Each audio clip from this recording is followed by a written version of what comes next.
Hi guys, welcome to my channel. I am Purnendu, your math teacher. Today I am going to explain question number 1 from exercise 1.3 from chapter 1 real numbers from class 10 CBSE NCERT books. Today I am going to explain question number 1. Question number 1 has given that prove that root 5 is irrational. So guys, जब भी आपको ऐसे prove करने देता है कि root 5 को irrational या रूट 2 को इरेशनल नंबर प्रूव करने देता है, तभी आपको क्या करना पड़ेगा, जो भी इरेशनल नंबर दिया जाता है उसको आपको अपोजिट मानना है. मतलब यहाँ इरेशनल दिया है तभी आपको उसको रेशनल नंबर मान लेना है. सो आइए हम उसको सॉल्व करते हैं. So let us assume the opposite. आपको क्या करना पड़ेगा, उसका अपोजिट लेना है. मतलब यहाँ इरेशनल करने के लिए, प्रूव करने के लिए दिया है तो आपको पहले क्या करना है, उसको रेशनल नंबर मान लेना. That is root 5 is rational number. ठीक है, जिस तरह मैंने बताया था यहाँ इरेशनल नंबर है तो मुझे पहले क्या करना है, उसकी अपोजिट मान लेना है, मतलब रेशनल नंबर मान लेना है. तो अगर हम रूट 5 को रेशनल नंबर मान लेते तो रेशनल नंबर को हम पी वाई की फॉर्म में रिप्रेजेंट कर सकते हैं. Hence root 5 can be written in the form A by B. इसको हम ए बाई बी और पी नहीं तो पी वाई की फॉर्म में रिप्रेजेंट कर सकते हैं. लेकिन जो बी है आपका कभी जीरो नहीं होता. ठीक है, तो फिर ए एंड बी आर को प्राइम. क्या होती है वो नंबर, को प्राइम नंबर होती है. को प्राइम नंबर मतलब जिसके 1 के अलावा कोई कॉमन फैक्टर नहीं होता उसको को प्राइम बोलते हैं. तो हम क्या करेंगे, रूट 5 को ए बाई बी मतलब रेशनल नंबर में पुट करेंगे. क्योंकि मैंने मेरा एजम्पशन तो लिया है, मैंने रूट 5 को मैंने रेशनल नंबर लिया है, इसलिए मैं क्या करूँगा, रूट 5 को ए बाई बी फॉर्म में रिप्रेजेंट करूँगा. लेकिन ए बाई बी जो है मेरा वो को प्राइम नंबर होगा जिसका 1 के अलावा कोई कॉमन फैक्टर नहीं रहता. लेकिन आपको एक चीज़ की ध्यान रखना है, जो बी केवल बी कभी मेरा जीरो नहीं हो सकता. ये बी जो है मेरा जीरो नहीं हो सकता. और को प्राइम का मतलब क्या होता है, नो कॉमन फैक्टर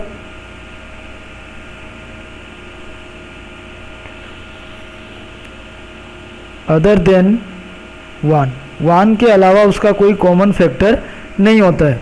तो यहाँ हम लिख सकते हैं hence root 5 equal to A by B. क्योंकि मैंने रूट 5 को रेशनल नंबर लिया है. देखिए अभी इसके नीचे कुछ नहीं, मतलब आप 1 मान लीजिए और इसको क्रॉस मल्टीप्लिकेशन जैसे करते उसको कर दीजिए. तो ये क्या हो जाएगा, b जाके 5 के साथ रूट 5 के साथ इंटू हो जाएगा और a 1 के साथ इंटू हो जाएगा. तो मेरा root 5b equal to a लिख सकता हूँ मैं. ठीक है, अभी क्या करूँगा, मुझे ये रेशनल नंबर माना है तो उसको मुझे रूट से हटाना पड़ेगा. क्योंकि रेशनल नंबर जो होती है वो रूट में नहीं रहता. तो मैं क्या करूँगा, उसको रूट को हटाने के लिए मुझे स्क्वायरिंग करना पड़ेगा. स्क्वायरिंग बोथ साइड, दोनों साइड में स्क्वायर करूंगा मैं. तो ये साइड मेरा root 5b square equal to A square. ठीक है, देन कोई भी संख्या को अगर रूट में हम 2 बार गिनते हैं तो उसकी रूट क्या हो जाता है, हट जाता है. और b स्क्वायर को b square equal to A square. याद रखना कि कोई भी संख्या अगर रूट में होता है उसको अगर हम स्क्वायर में लेते हैं तो उसकी रूट हट जाती है और उसमें जो नंबर होती है वही बचता है. ठीक है, तो बी स्क्वायर का बी स्क्वायर और ए स्क्वायर का ए स्क्वायर. देन हम क्या करेंगे, only B square equal to A square by 5.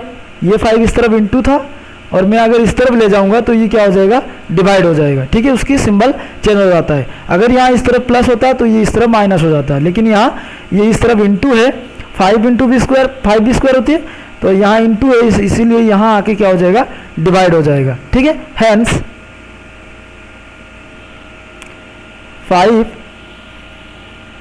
Divides a square. देखिए जिस तरह हम मान लीजिए कि हम 10/5 लिखते हैं. ठीक है, तो 10/5 मतलब 10 को हम 5 की तरह डिवाइड करते हैं. उसी तरह यहाँ ए स्क्वायर मेरा न्यूमरेटर है और 5 मेरा डिनोमिनेटर है, तो हम ये बोल सकते हैं कि 5 ए स्क्वायर को डिवाइड करता है, ठीक है, बाय थ्योरम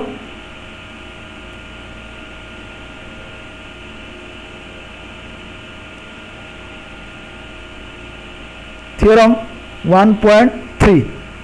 थ्योरम 1.3 में क्या होती है, if P is a prime number, अगर P एक प्राइम नंबर है and P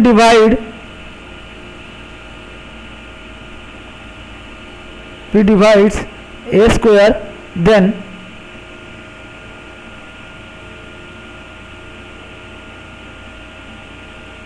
P divides a, तो थ्योरम 1.3 बोलता है कि अगर P एक प्राइम नंबर है, अगर P ए स्क्वायर को डिवाइड करता है तो P ए को भी डिवाइड करेगा। मतलब यहाँ अगर 5 ए स्क्वायर को डिवाइड करेंगे, अगर यहाँ 5 ए स्क्वायर को डिवाइड करता है तो 5 ए को भी डिवाइड करेगा।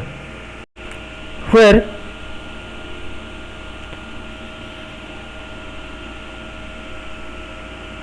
ए is a positive number,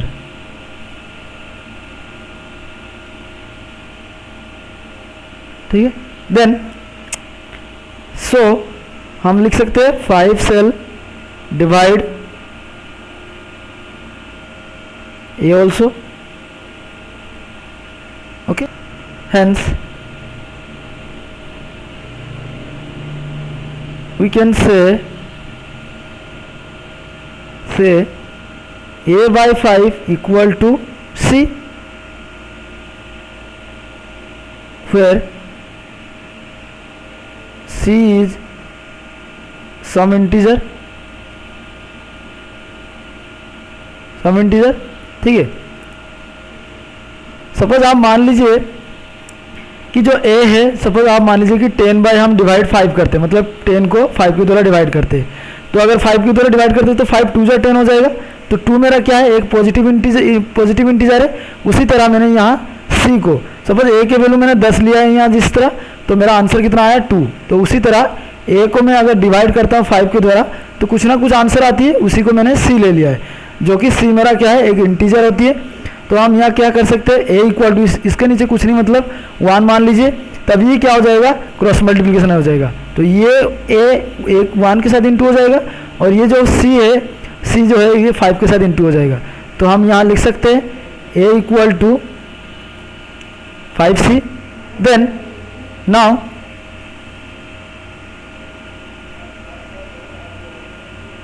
we know that 5b square equal to a square. तो अभी क्या करेंगे हम, जो a का वैल्यू मेरा कितना था, 5c था, अभी a की वैल्यू उसके 5 मतलब a की जगह में उसकी वैल्यू पुट करेंगे इक्वेशन 1 में। तो पुटिंग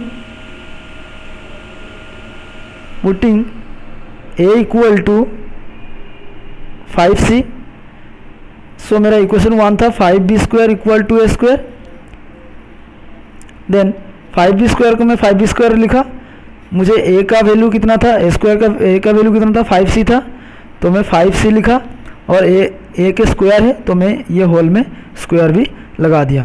तो 5b स्क्वायर इक्वल टू, यहाँ 5 का स्क्वायर होती है 25 एंड c का स्क्वायर होती है c स्क्वायर, ठीक है, then 5b square equal to 25c square.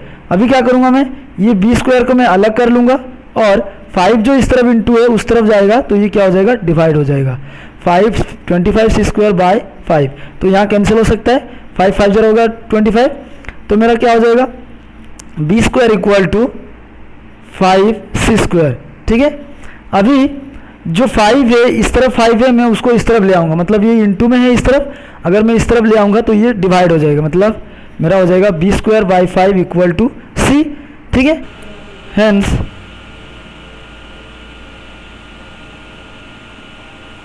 hence 5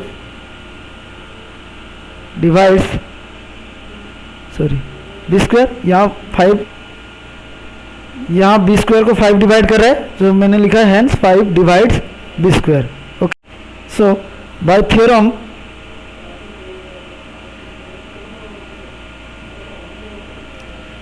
1.3 theorem 1.3 है, ये P be a prime number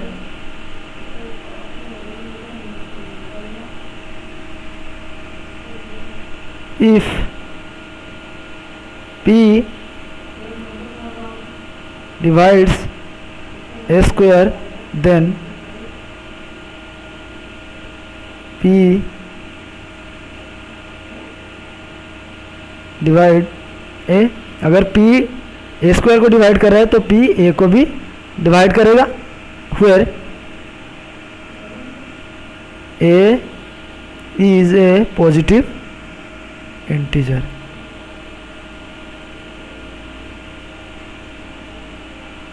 ठीक है, तो मुझे यही करना था अभी। सो 5 डिवाइड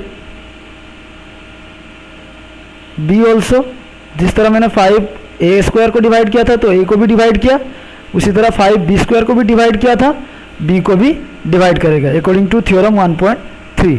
हेंस तो हम दोनों इक्वेशन करेंगे by equation 1 and 2। Equation 1 and 2 को ले लेंगे। 5 divides both a and b, a को भी डिवाइड कर रहे हैं 5 एंड बी को भी डिवाइड कर रहे हैं। अगर दो संख्या एक ही संख्या के द्वारा डिवाइड हो जाता है तो 5 इस ये दोनों का कॉमन फैक्टर है। So a and b have common factor 5। तो ए और बी दोनों 5 के द्वारा डिवाइड हो जाती है, तो ए एंड बी का कॉमन फैक्टर कौन है? 5 है।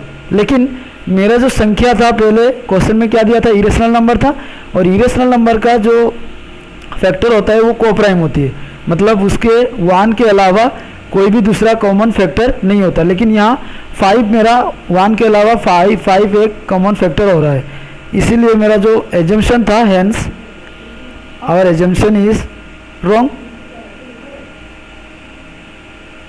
एजम्पशन इज रॉन्ग मतलब मैंने जो लिया था 5 को रेशनल नंबर लिया था वो गलत है। देयरफॉर बाय कॉन्ट्राडिक्शन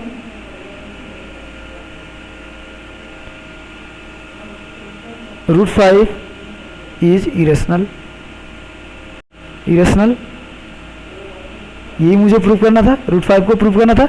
मतलब यहाँ हमने जो √5 को रेशनल नंबर लिया था, और जब इरेशनल नंबर होती है उसमें क्या रहती है, वो कोप्राइम रहती है, जिसके 1 के अलावा जिसमें 1 के अलावा कोई कॉमन फैक्टर नहीं रहता। तो यहाँ मेरा कॉमन फैक्टर 5 आ रहा है दोनों का, तो मेरा ये एजम्पशन जो है वो गलत है।